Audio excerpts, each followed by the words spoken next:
नमस्कार, कैसे हैं आप सब। आप सभी का स्वागत है आपके अपने यूट्यूब चैनल पर। दोस्तों, इस वीडियो में आज हम बात करने वाले हैं आरओ एग्ज़ाम के बारे में। मैं उम्मीद करता हूं, आशा करता हूं कि आपकी तैयारी बेहतरीन चल रहा होगा, आपका प्रिपरेशन आरओ से संबंधित बढ़िया चल रहा होगा।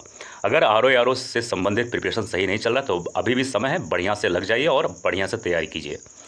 इस वीडियो में आज हम बात करने वाले हैं, जैसा आप सभी को थंबनेल देख के ही मालूम चल गया होगा कि आज हम क्या बात करने वाले हैं। इस वीडियो में आज हम बात करेंगे 5 ऐसे सवालों के बारे में जो आप अक्सर कहीं ना कहीं पूछते हैं। अक्सर आपके दिमाग में, दिल में ये सवाल चलता रहता है और आरओ स्टूडेंट होने के नाते आपके दिमाग में ये बातें हमेशा चलती रहती हैं। उन्हीं सब बातों को आज दूर करने के लिए, सभी सवालों के जवाब देने के लिए मैं यहाँ पर आप सभी के लिए आया हूँ। देखो, सबसे पहला सवाल जो है, देखिए लास्ट का जो सवाल है वो सभी के मन में उठता है और उठना भी चाहिए। लास्ट में जो 5वां सवाल है उसके बारे में हम लोग धीरे धीरे बात करेंगे। अब पहला सवाल है आप सभी का, जो ज़्यादातर बच्चे पूछते हैं या ज़्यादातर बच्चों के मन में है कि नेक्स्ट वैकेंसी कब आएगी। देखो, इसका सिंपल सा जवाब है, सिंपल सा इसका उत्तर है 2023 की वैकेंसी 2025 में एग्ज़ाम होने वाला है। ठीक है, वैसे ही फ़िलहाल लेट हो चुका है। अब ये एग्ज़ाम जब प्री होगा, मेंस होगा, फाइनल होते होते तक 2026 की स्टार्टिंग लगभग लग जाएगा। यानी 2023 की वैकेंसी फाइनल होने तक 2026 के कुछ महीने लग सकते हैं। और 2027 में दोस्तों चुनाव है। जाहिर सी बात है कि जो गवर्नमेंट है उस पर ऑलरेडी ये ठप्पा लग चुका है कि एग्ज़ाम लेट हो चुका है। देखिए, ये होता है, इसमें कोई बात ये नहीं होती, हर गवर्नमेंट में ये होता है कि उनको ये प्रेशर फील होने लगता है। ठीक है, ये दबाव फील होने लगता है। 2027 में उत्तर प्रदेश में चुनाव है, तो जाहिर सी बात है चुनाव से पहले इस वैकेंसी को नया फिल और करेंगे। तो नया फिल यानी कि नई वैकेंसी आएगी और वो फिल होगी।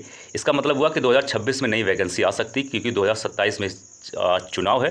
2027 से पहले वैकेंसी को कोशिश करेंगे कि फिल करेंगे। तो ज़्यादातर उम्मीद है कि 2026 में ही नई वैकेंसी आ जाए। हो सकता है 2026 के मिड में आए या लास्ट में आए, ये वो तो फिलहाल आने वाले समय में ही मालूम होगा। दूसरा सवाल ज़्यादातर बच्चों का ये होता है, जो मेरे कमेंट बॉक्स में होता है और ज़्यादातर बच्चों के मन में ये सवाल आता है, उठता है। वो सवाल है कि ग्रेजुएशन आप कर रहे हो या फिर ग्रेजुएशन आपका कंप्लीट हो गया है, तो क्या आरओ की तैयारी कैसे किया जाए। देखो, सिंपल सी बात है, अगर आप ग्रेजुएशन अभी कर रहे होगे तो जाहिर सी बात है आपकी उम्र 21 साल से कमी होगी या 21 साल के दौरान होगी, आसपास ही होगी। मैं ऐसे 95% बच्चों के बारे में बात कर रहा हूँ, 1-8% हो सकता है कि 21 साल के हों। अगर आपका एक ग्रेजुएशन कंप्लीट भी हो गया तब भी आपके पास, देखिए, 2026 के लास्ट तक के आसपास वैकेंसी आएगी। ठीक है, तो यानी कि अभी भी आपके पास 1-1.5 साल है और आरओ जैसे एग्ज़ाम की तैयारी करने के लिए कम से कम 1 साल का वक्त तो चाहिए, जो अभी नए नए हैं। कम से कम की बात कर रहा हूँ यहाँ पे मैं। तो आपके पास गोल्डन चांस है। अगर आप ग्रेजुएशन में, जाहिर सी बात है आपको तैयारी अभी से स्टार्ट कर देना चाहिए। अगर आपने ग्रेजुएशन कंप्लीट किया है, कर लिया है, तब भी आपको तैयारी इसकी स्टार्ट कर देनी चाहिए, क्योंकि बहुत जल्दी आप चाहेंगे तब भी इसका एग्ज़ाम 1-1.5 साल बाद ही होगा, अगले वैकेंसी की, कम से कम 1.5 साल। तो अभी भी आपके पास 1-1.5 साल है, आराम से एंजॉय करिए और इसके लिए तैयारी करते रहिए। तीसरा सवाल जो है वो है कि बुक लिस्ट के बारे में लोग पूछते हैं कि सर कौन सा बुक लिस्ट के लिए क्या करें। देखो, बुक लिस्ट ये बातें जब बताई जाती हैं जब आपके पास 5-6 महीने होते हैं, 1 साल होते हैं। अब बुक लिस्ट उतना मायने नहीं रखता है, लेकिन फिर भी आपके पास कुछ बेसिक बुक्स होने चाहिए आरओ एग्ज़ाम 2025 के लिए, जो 27 जुलाई को होने वाला है। वैसे फिलहाल जब नई वैकेंसी आएगी उसके बारे में हम लोग नए वीडियोस के बारे में विस्तार से बात करेंगे। फिलहाल देखो, आपके पास 2 बुक होने चाहिए बेसिक में। पहला है घटना चक्र और दूसरा है लूसेंट। लूसेंट में कुछ चीज़ें, जैसे कि अगर आप चाहते हो, अगर आपके पास घटना चक्र, तो वही बुक फिलहाल आपके लिए बहुत पर्याप्त है। लेकिन अगर आप चाहते हो, आपका मन नहीं मान रहा है, जो कि नहीं मानता है, तो लूसेंट भी यूज़ कर सकते हो। अब आपके पास जो समय है उसमें आपको घटना चक्र बढ़िया तरीके से पढ़ना चाहिए। उसमें जो प्रैक्टिस है, उसमें जो पीवाईक्यू है, उसको बढ़िया से सॉल्व करो। वीडियोस देख सकते हो अपने अंडरस्टैंडिंग के लिए। जो टॉपिक नहीं समझ में आता, जो चैप्टर नहीं समझ में आता, उसको देख सकते हो थोड़ा फास्ट करके, कि थोड़ा कम समय लगे और अंडरस्टैंडिंग के लिए। अब आपको कोई भी नई बुक पढ़ने की ज़रूरत नहीं है। बहुत सारे टीचर, बहुत सारे लोग ये बोल सकते हैं कि आपको एनसीईआरटी पढ़ने की ज़रूरत है। देखो, एनसीईआरटी ये जब पढ़ा जा सकता था, वो भी एनसीईआरटी इतना भी इंपॉर्टेंट नहीं है कि आरओ एग्ज़ाम के लिए एनसीईआरटी पढ़ा जाए। ठीक है, मैं सिंपल बात कर रहा हूँ। कुछ लोगों को हर्ट होता है, कुछ लोगों को बुरा लगता है, लेकिन जो सच्चाई वो सच्चाई है।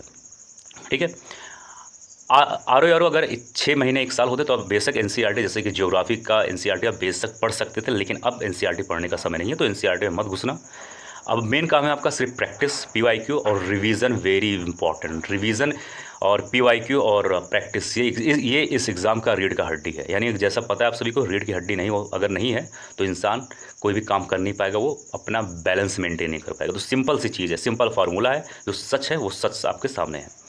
अब बात करेंगे पॉइंट नंबर 4 के बारे में, यानी सवाल नंबर 4 के बारे में। चौथा सवाल सबसे ज़्यादा बच्चों के दिमाग में होता है और इनके द्वारा पूछा जाता है, वो है हिंदी और रीजनिंग के बारे में। देखो, हिंदी और रीजनिंग दो ऐसे सब्जेक्ट हैं, दो नहीं, मैं एक ही कहूँगा, हिंदी के बारे में फ़िलहाल बात करो, रीजनिंग के बारे में भी बात मैं करने वाला हूँ। हिंदी जो है आर में गेम चेंजर साबित होने वाला है। अगर आपका हिंदी सही से नहीं हुआ, जीएस अच्छा हो गया एग्ज़ाम में, सिलेक्शन होने का चांस कम हो जाएगा, ठीक है, ये ध्यान देना है। तो हिंदी गेम चेंजर है। अब हिंदी के लिए गेम चेंजर होने का मतलब ये नहीं कि आपको मोटी से मोटी बुक पढ़ना है। अब आदित्य पब्लिकेशन जो वाली जो बुक है हिंदी की, सामान्य हिंदी, जो वाइट कलर की बुक आती है, उसको आप पढ़ सकते थे अगर आप पहले 1-2 साल से पढ़ते हुए आ रहे हैं, 3 साल से पढ़ते हुए आ रहे हैं। अगर अब आपने स्टार्ट किया है अब आपने स्टार्ट किया है, तो देखो वो सब बुक पढ़ने की जरूरत नहीं, सिंपल सी बात है।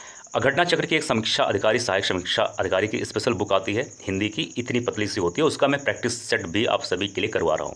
वो बहुत ही शानदार बुक है, जानदार बुक है। शानदार जानदार क्यों कह रहा हूँ? उसमें यूपीपीएससी के द्वारा आर संबंधित और इम्पॉर्टेंट जितने भी स्टेट पीसेस जो इम्पॉर्टेंट हैं, सभी स्टेट पीसेस का बेहतरीन हिंदी का कलेक्शन, 6 टॉपिक जो आर का स्पेशली बुक है, वो बेहतरीन तरीके से दिया गया है। अब उससे ज़्यादा पढ़ने की ज़रूरत नहीं। हम लोग को क्या लगता है ना कि जब ज़्यादा सवाल आता है, ज़्यादा बड़ा एग्ज़ाम है, तो ज़्यादा पढ़ने की ज़रूरत है। यही गलती हम लोग कर देते हैं। 95% बच्चे यही करते हैं और वो एग्ज़ाम में कहीं ना कहीं फेल हो जाते हैं।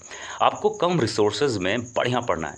हिंदी के लिए आपको वो वाली बुक ले सकते हैं और प्रैक्टिस करना है। और आपको पीवाईक्यू अगर आप सॉल्व करते हैं हिंदी के लिए, पीवाईक्यू जो एग्ज़ाम में आ चुका, जो आप अब बुक लेंगे फ़िलहाल उसमें पीवाईक्यू ही है, वो आपके लिए बहुत ही पर्याप्त है, ठीक है। अगर हम मान लेते हैं 60 सवाल हिंदी में पूछे जाते हैं, आप वहाँ से 58 सवाल सही कर लोगे आराम से, 58 से नीचे नहीं सही होगा।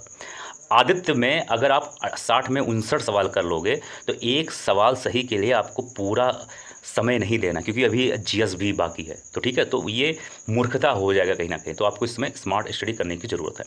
5वां सवाल इस समय जो सभी बच्चों के मन में, दिलो दिमाग में होगा, जैसे मैंने स्टार्टिंग के वीडियोज़ में बताया था।